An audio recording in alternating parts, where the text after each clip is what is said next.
All right, get ready to dive deep because today we're tackling the world of mixed breed dogs, and I have a feeling this one's going to be a hit with you all. Oh, yeah. We're ditching those perfectly groomed show dogs, you know the ones, and talking about those adorable mutts, those charming crossbreeds, those totally unique canine companions. Yeah. And let's face it, they are everywhere these days. Seems like it. Everyone's falling in love with mixed breeds. I know, right? And for good reason, they're amazing. But we're not just here to cheer for mutts, we're going deep. You came with a stack of articles on this, so let's unpack those nuances and maybe uncover some surprises along the way. Definitely. And trust me, when it comes to mixed breeds, there's a lot more to it than meets the eye. Okay, I'm intrigued. Even just the words we use can be tricky, like a bit of a minefield. Okay, so let's start there. We've got mutt, we've got designer dog, we've got crossbreed. Are these like officially different things, or are we just kind of, splitting hairs here? No, not splitting hairs. It actually all boils down to, their family tree. A mutt is like your classic mystery mix. You don't know anything about their parents, their grandparents, any of that. But a crossbreed, on the other hand, you know what breeds the parents were? They're just different breeds. So like if you had a Labrador Retriever mixed with a poodle? Yeah, exactly. Which of course gives us the always popular Labrador. Okay. Which brings us to the designer dog label. And speaking of, doodles, our sources mentioned, those are having a major moment right now. Is it like the whole hypoallergenic thing that's driving that? I think that's a big part of it. Poodles, they don't shed much, which is great if you have allergies. Right. But it's more than just that. Doodles often end up with these great poodle traits, like how smart they are, how trainable, but they're also blended with, let's say, the friendliness of a golden retriever. So you're basically taking those like most sought after traits and kind of like, Frankensteining them together to make this like, at least on paper, kind of ideal dog.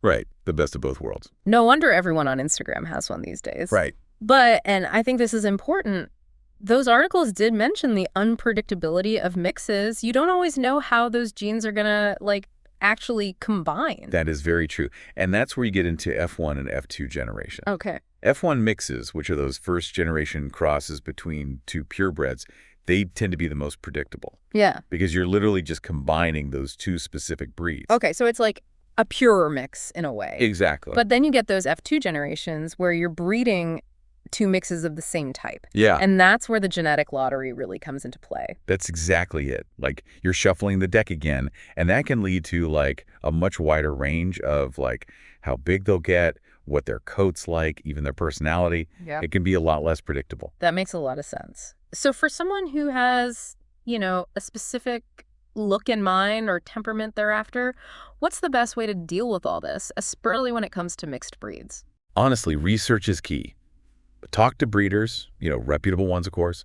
Ask about the parents, their history. And this is huge. Be honest with yourself about your lifestyle, what you can offer a dog. Right. It's a big commitment. You want it to be right for both of you. Absolutely. And speaking of expectations, a lot of those articles mentioned how mixed breeds are supposed to be healthier.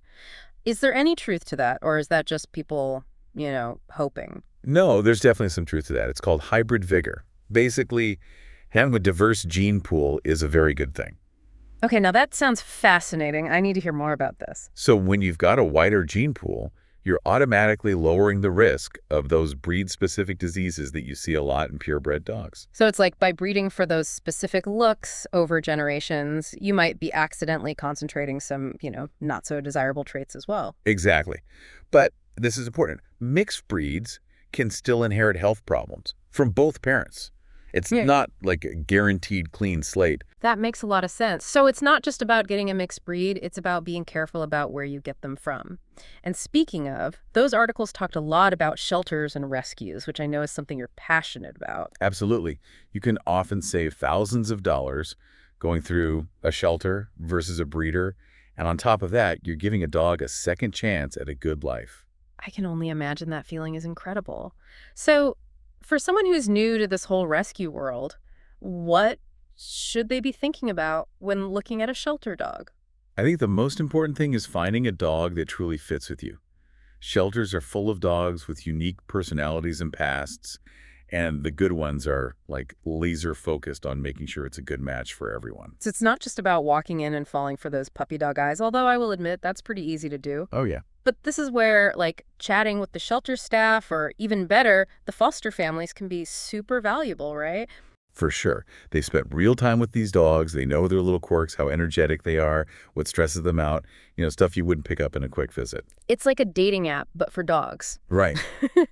And talking about, like, hitting it off, one of the articles mentioned something really interesting that mixed breeds might actually be more adaptable to different lifestyles. What do you think? Yeah, think about it. Some purebreds are like made for a specific job or place, but mixed breeds, with their whole mix and match thing going on, can be surprisingly adaptable. So maybe my dream of finding a dog who loves both hiking and snuggling on the couch isn't so crazy after all. Hey, it's totally possible. Of course, there are no guarantees. Every dog's different. Yeah. But it's definitely something to think about. And that actually brings up a really important point. No matter where you get your dog from, responsible ownership is crucial. Okay, preach. Tell me more about that.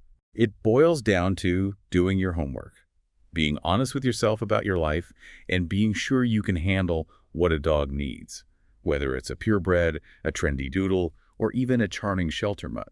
I love the charming shelter mud. It's got a nice ring to it. It also reminds me of that sense of adventure we talked about and a point one of the articles made about how choosing a dog shouldn't just be about looks or what's trendy. Totally agree. It's about bringing a living being into your life, quirks and all. They have needs, they have personalities. It's a big deal, you know? No doubt. Speaking of which, those articles also pointed out some interesting differences between purebreds and mixes, in general. What were some of the big takeaways there? Well, with a purebred, you generally know what you're getting, like how they'll look, their temperament, that kind of thing. But smaller gene pool can also mean a higher chance of health issues that run in the breed. It's like breeding for those specific traits, generation after generation, might be accidentally boosting some not so great ones along the way. Exactly. On the flip side, mixed breeds, with their more diverse genes, are usually less likely to get those breed-specific diseases. It's almost like having a stronger immune system genetically. That makes sense. But as we've already said, it's not foolproof, right? They can still inherit stuff, and responsible breeding is still super important. Absolutely. Ethical breeders, those who do health checks, whether they're breeding purebreds or mixed breeds, those are the ones worth their weight in gold. Couldn't agree more. Okay, so to sum it up, regardless of where you get your dog, doing your research and choosing a reputable source, like, non-negotiable. 100%. Don't be shy about asking questions. You should be able to see where the dogs are raised, know their history. Transparency is key. Love that. Okay, now I got to circle back to this whole designer dog thing because I'm kind of fascinated by it. Doodles seem to be everywhere, but are there other popular mixes out there? The ones stealing hearts and blowing up Instagram? Oh, are there ever? People seem to love mixing things with poodles. You got your golden doodles, your labradoodles, but then there's also cockapoos, bernedoodles. I mean, the list goes on. And it's not just poodles. Morkies, which are Maltese and Yorkshire Terrier mixes, and Pomskis, those Pomeranian and Husky mixes, those are pretty big too. Wow, some interesting combos there. Makes you wonder what's driving all these trends? Is it a certain look, a temperament, or maybe a bit of both? It's going to be a mix of things. Some Yeah. people are probably after those hypoallergenic qualities, or at least what they think are hypoallergenic qualities. Yeah. Some people, it's all about getting those Instagram-worthy pics. And of course, there's the whole idea of like mixing the best traits of two breeds. It's like they're trying to create the perfect canine cocktail. But, and we've said this a few times now, it's not an exact science. And remembering that ethical breeding has to be a priority is so important. Couldn't agree more. It's easy to get caught up in the hype of a trendy mix, but the best breeders are the ones who put those dogs first, their health, their well-being, above everything else. Well said. Okay, let's go back to those generational mixes, those F1s and F2s for a sec. Can you just quickly remind us what those mean, especially with these, intentionally bred designer dogs? Of course. Just to recap, an F1 mix, that's the first generation. So it's the puppies you get from breeding two different purebreds. So a golden doodle, for example, comes from breeding a golden retriever and a poodle. That would be an F1 golden doodle. And like we said before, those are usually more predictable because you're basically combining the traits from just those two breeds. It's like knowing exactly what ingredients are going into your canine cocktail. Yes, exactly. But then things get a little less predictable with the F2 generation, is that right? You got it. For an F2, you're breeding two F1 mixes of the same kind. So sticking with our golden doodle, we're talking about breeding two F1 golden doodles together. And that's when you might see those hidden genes pop up, leading to more variation in looks and how they act. Precisely. It's like shuffling those genes all over again, which, depending on what you're looking for, could be great if you like surprises or a bit overwhelming if you're someone who likes to know what to expect. So is there a right generation, F1 versus F2, or is it just like what you're looking for in a dog? There's no right answer. It really comes down to what you want in a dog, your personal preference.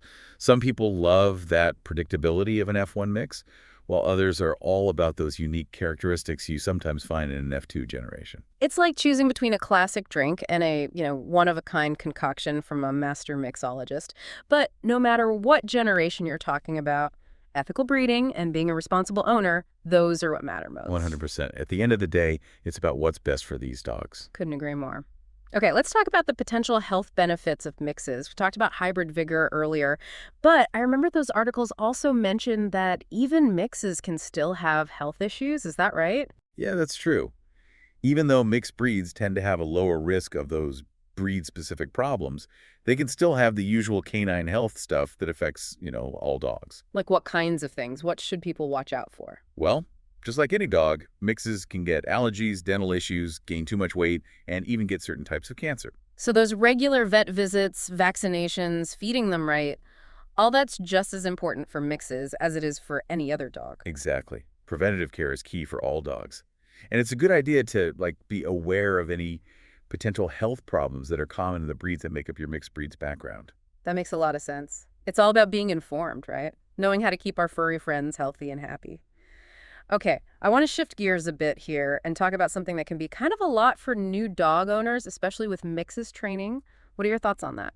Honestly, training is super important for any dog, but it can be especially important, and sometimes a little more challenging, with mixed breeds. Oh, really? Why is that? Well, because they can inherit different traits from their parents, including how they learn best and their temperament. Oh, right. So you could end up with a dog that has the smarts of a border collie mixed with the stubbornness of a beagle. Exactly. That's a perfect example. And that's where being patient, consistent, and using positive reinforcement, those things become even more crucial in training. Makes sense. So any tips for training a mixed breed given, their unique blend of everything? I'd say it all starts with understanding your dog, their personality, how they learn best. Some mixes pick things up quickly, others take their sweet time. The key is to be positive, use rewards, and tailor your approach to the individual dog. Right. So meet them where they are. No one-size-fits-all approach. Okay. What about socializing them? How important is that for a mixed breed? And is there anything specific to consider with their mixed heritage? Socialization, that's huge for all dogs, but even more so for mixes. You're basically dealing with a grab bag of potential social habits. So you could have a dog who's got the standoffishness of a chow chow mixed with the playful energy of a lab. Exactly. That's why starting early with socialization and keeping it consistent is key. Expose them to different people, places, experiences, make it positive, controlled, that helps build their confidence, teaches them how to behave around others. So puppy classes, trips to the park, basically anything that helps them get used to the world. Yep. And remember, socialization isn't a one-time thing. It's something you should keep doing throughout their whole life. Good point. So we've covered training and being social, but those articles also talked about understanding a mixed breed's prey drive, which is super important if they've got hunting breeds in their family tree. Can you break that down a bit more? For sure. Prey drive, it's like an instinct, especially strong in some breeds. It's something to be aware of, especially if you have a mix with, say, a terrier or hound in their background. So we're talking about that urge to chase, catch, and maybe even, hurt smaller animals. Exactly. Remember, this is natural for a lot of dogs, but we've got to manage it, especially in the human world. Right, of course. So what are some practical tips for managing that instinct in a mixed breed? First things first, know where you are. Know what might trigger them. If your dog has a high prey drive, you've got to be extra careful in areas with squirrels, rabbits, anything like that. And what about letting them off leash? Is that even possible with a dog like that? It can be risky, even with training. It's usually best to be safe and keep them leashed or in a fenced-in area where they can't take off. And positive reinforcement can be really helpful in teaching them to redirect that energy. So a strong leave-it command or playing fetch can help channel that instinct in a better way. Exactly. And look, if you're having a tough time with your dog's prey drive, don't be afraid to reach out to a certified trainer. They can give you personalized help, create a plan that works for both of you. Such good advice. Okay, switching gears a bit, I want to touch on a group of dogs that are often overlooked in shelters: senior dogs. Those articles did not hold back, let me tell you, highlighting how awesome and rewarding it is to adopt an older dog. They're the best kept secret. People often walk right past them for puppies, but they've got so much to offer. They're usually calmer, they know who they are, and a lot of the time, they're already house trained. It's like they've got that whole being a good dog thing down pat. Exactly. Plus, when you adopt a senior, you're giving them a loving home for their golden years, and that's a pretty incredible feeling. I bet. So, for someone thinking about welcoming a senior mixed breed into their life, what should they keep in mind? Well, just like us, senior dogs can have some health stuff that comes with age. Like arthritis, dental problems, maybe some vision or hearing loss? Exactly. But these are often manageable with the right care and vet attention. And honestly, the love and companionship a senior dog gives you, it's worth everything. It's all about focusing on those golden years, making sure they're comfy, happy, and maybe get a few extra treats. For sure. And hey, adopting a senior often means you get to skip that whole crazy puppy stage, which is a major bonus for some. Right. No chewed up shoes or accidents to clean up. Okay. Speaking of misconceptions, those articles tackled some common myths about mixed breeds. What are some of the big ones you hear all the time? Oh, there are so many. I think a big one is that mixed breeds are all just mutts with unpredictable personalities. Like you never know what you're going to get. But as we've been saying, a lot of mixed breeds are intentionally bred, like those designer dogs we talked about, where people are crossing specific purebreds. Right. And even those mixed breeds where we don't know their family history can be just as loving, loyal, and easy to train as any purebred. It really comes down to the individual dog and how they're raised. Totally. And I feel like another myth is that they're not as smart as purebreds, which we know is totally not true. Not even close. Intelligence comes from lots of things. Their genes, their environment, how they're trained. Mixed breeds can be just as smart and sometimes even more adaptable and quick to learn new things than purebreds. It's like they've got that street smarts mixed with book smarts thing going on. Exactly. They often have to figure out different situations and environments, which can make them super resourceful. They're quick learners. That's a great point. It's like their mixed heritage gives them this unique set of skills. Okay, so we've talked a lot about the good stuff, but are there any downsides or challenges with mixed breeds that people should be aware of? Definitely. Mixed breeds can be amazing, Mm. but we got to be realistic about dog ownership in general. It's a big responsibility. Okay, so what kinds of things should people consider before they bring a mixed breed home? Well, like we've said, one of the bigger challenges can be you just don't know what you're going to get, especially with those mixes where their family history is a mystery. You might not know how big they'll get, what their coat will be like, or even their full personality until they're older. It's like that box of chocolates, right? You never know what you're going to get. Exactly. But instead of flavors, we're talking size, temperament, energy levels. And while that can be fun and exciting, it also means you got to be flexible, ready to adapt. That's a great point. So if you're thinking about a mixed breed, be okay with a little mystery and be ready to go with the flow. For sure. And be prepared to put in the time and effort for training, socializing, all of that, just like you would with any dog. Which brings us back to that key point. Being a responsible owner is everything, no matter the breed. Absolutely. It's about giving these awesome dogs a loving, supportive, forever home. Well said. Okay, before we wrap up this whole deep dive into the world of mixed breeds, I want to go back to something we touched on earlier: designer dogs. It's a trend that's got people talking. Some love it, some aren't so sure. What are your thoughts on all of that? It's definitely a tricky thing, no easy answers. On the one hand, when you intentionally mix two purebreds, you can get some great combinations, maybe even healthier dogs with personalities you can kind of predict. So it's like creating a custom blend, trying to take the best from each breed, right? Exactly. But, and this is a big but, we got to make sure breeders are being ethical, that they're putting the dog's well-being first. Because there's always that risk that trends can lead to, bad breeding practices, right? Where it's all about the money and not about the dogs. Oh, absolutely. That's why it's so important to do your research, ask questions, and make sure you're supporting breeders who are upfront about what they do and the health of their dogs. So it's about looking past the cute names and the trends and making sure those puppies are being brought into the world the right way. 100%. We owe it to these dogs to know what's what and stand up for them. Well said. Those articles mention some red flags about breeders, like if they say their dogs are 100% hypoallergenic or won't shed, that's a big no-no. Can you explain why those claims are usually misleading? Totally. There's no such thing as a completely hypoallergenic dog. All dogs have allergens. It's just that some breeds have less of those specific proteins that make people have allergic reactions. So even those hypoallergenic breeds can still bother people with allergies. Yeah, unfortunately. It really depends on the person and their allergies, and even on the individual dog. And even those breeds that don't shed much, they still shed a little. It's about keeping it real, making sure those breeders are giving you accurate info, not just trying to make a sale. Exactly. Don't buy into all the hype. Focus on finding a breeder who's honest. Okay, so research, ask questions, trust your gut. Speaking of making good choices, those articles talked about how important it is to think about a dog's energy level before bringing them home, especially with mixes. Can you elaborate on that a bit? Yeah, for sure. Matching a dog's energy to your lifestyle, that's huge if you want a good relationship with your dog. So if you live in a tiny apartment and work long hours, getting a super energetic husky mix might not be the best idea. Probably not the best fit. And the other way around, if you're out hiking every weekend, a couch potato dog probably won't be too happy. So how can you tell how much energy a mixed breed might have, especially if you don't know their background? If you're working with a reputable breeder, they should be able to give you an idea based on the parents. What about if you're adopting? That's where those shelter staff and foster families come in. They're lifesavers. Hmm. So they can tell you how active the dog is and if they'd mesh well with your lifestyle.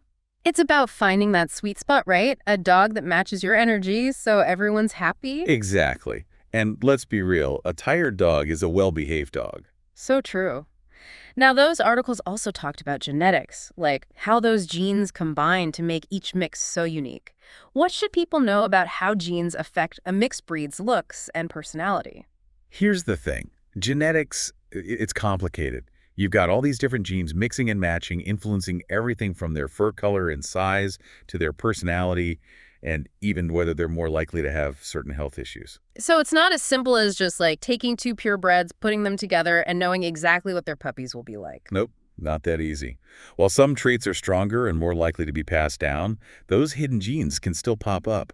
Which is why you sometimes see those mixes that look nothing like their parents. Exactly. That's what makes mixed breeds so cool. They keep you guessing. It's like opening a present. You might have an idea, but there's always a surprise. Speaking of which, we've talked about finding a good breeder, especially for those intentionally bred mixes like designer dogs. But those articles also talked about how important shelters and rescues are for finding homes for mixed breeds. Can you tell us more about what those organizations do? Absolutely. Shelters and rescues, they are essential for animal welfare. They're lifesavers for so many dogs, a lot of them being mixed breeds. They're like safe havens for dogs who need a helping hand, right? They give them shelter, medical care, and a second shot at finding a loving home. That's exactly it. And the people who dedicate their lives to these organizations, they are truly amazing. They pour their heart and soul and often their own money into caring for these animals. It's more than a job, that's for sure. And let's not forget the foster families. They open their homes, their hearts to these dogs, giving them a temporary place to land until they find their forever people. Foster families are incredible. They are a vital part of the rescue process. They don't just give these dogs a loving home. They help them adjust to family life, which honestly makes them more adoptable. It's like giving them a break from shelter life, a chance to chill and let their true colors shine. That's a great way to put it. And it's so helpful for people thinking about adopting because they get a real sense of who the dog is. It's like a win-win situation. The dogs get love and care, and the people looking to adopt can make a better decision. Exactly. So if you're even thinking about a dog, definitely check out your local shelters and rescues. You might be amazed by all the awesome mixed breeds just waiting for their forever homes. So well said. Okay, before we move on from this deep dive into the wonderful world of mixed breeds, I want to go back to something that really struck me, their resilience. A lot of these dogs have had rough starts, but they still meet the world with a wagging tail and a heart full of love. It's pretty incredible, right? They have this amazing ability to bounce back from tough times, to forgive, to love unconditionally. It's a beautiful thing. It really is inspiring. They teach us a lot about not giving up, about forgiving, about living in the moment. I couldn't agree more. So here's my final question as we start wrapping up this episode. With so many people falling head over heels for mixed breeds, what do you think it is about these one-of-a-kind dogs that's captivating everyone? It's a great question. It's like a perfect storm of factors. Practically speaking, mixed breeds often have fewer health problems, which is a big deal. And they're often easier on the wallet than purebreds, especially if you go through a shelter or rescue. You got it. But it goes deeper than that. I think there's something bigger happening, a shift in our culture. People are really starting to appreciate the uniqueness, the individuality that mixed breeds embody. It's like we're moving away from this whole perfection equals pedigree thing and embracing the beauty of being different. Exactly. And mixed breeds really show that. They're each unique, their own special blend of traits, looks, and personalities. They're like living, breathing masterpieces, you know? They don't fit into neat little boxes, and they make us rethink what a dog should look like. I love that. I think their popularity also says a lot about how people feel about purebred breeding practices. There's more awareness now. Right, like the problems with overbreeding, puppy mills, and those breed-specific health problems we talked about. Exactly. People are being more careful about where they get their dogs from. They're looking for other options, like adopting a mixed breed or finding an ethical breeder. It's about making choices that match our values, you know? Doing what's right for all animals. I couldn't agree more. You know, when it comes down to it, I think mixed breed dogs are popular for a very simple reason. Love. It always comes back to love, doesn't it? It really does. That pure, unconditional love and companionship you get from a dog, it goes beyond breed, family history, how they look, any of that. It's that connection, that loyalty and joy that dogs bring into our lives. And that's in every dog, whether they're purebred or mixed. You said it. And maybe, just maybe, the world is finally starting to see that. That is a beautiful thought. Okay, before we officially wrap up this episode, I have one last question for you. Thinking about all the amazing mixed breeds out there, all those unique combinations, I have to ask, if you could create your perfect dog, what would it be like? Oh, that's a tough one. So many possibilities. I will say, I'm a sucker for a dog with a little mischief in their eyes. Ooh, I like where this is going. Tell me more. You know, those dogs that are down for anything, a hike in the woods, a cuddle buddy on the couch, maybe a silly game of hide and seek. The ultimate adventure buddy with a side of goofiness. I love it. Exactly. That shared sense of fun, that pure love that dogs give so freely, that's what it's all about for me. I hear that. Well, I think it's safe to say we've covered a lot of ground on mixed breed dogs today. Definitely. We talked about their genes, their health, how to train them, even how they're changing things up in the dog world. It's been quite a journey, for sure. Before we officially sign off, though, I want to bring back something you said earlier about how mixed breed dogs really show us what individuality is all about. Absolutely. They throw a wrench in our attempts to categorize them, to fit them into these neat little breed standards. It reminds us that beauty comes in all forms, shapes, sizes, and mixes. It's like they're saying, hey, look past what you think you know. Appreciate what makes each living being special, whether we're talking about dogs or people. Exactly. They remind us that it's our differences that make life interesting. True beauty is about embracing those differences. What a beautiful thought to end on. To everyone listening who's opened their hearts to the amazing world of mixed breed dogs, thanks for joining us on this deep dive. We hope you learned something new today, maybe challenged some old beliefs, and hopefully you're feeling the love for these incredible one-of-a-kind pups.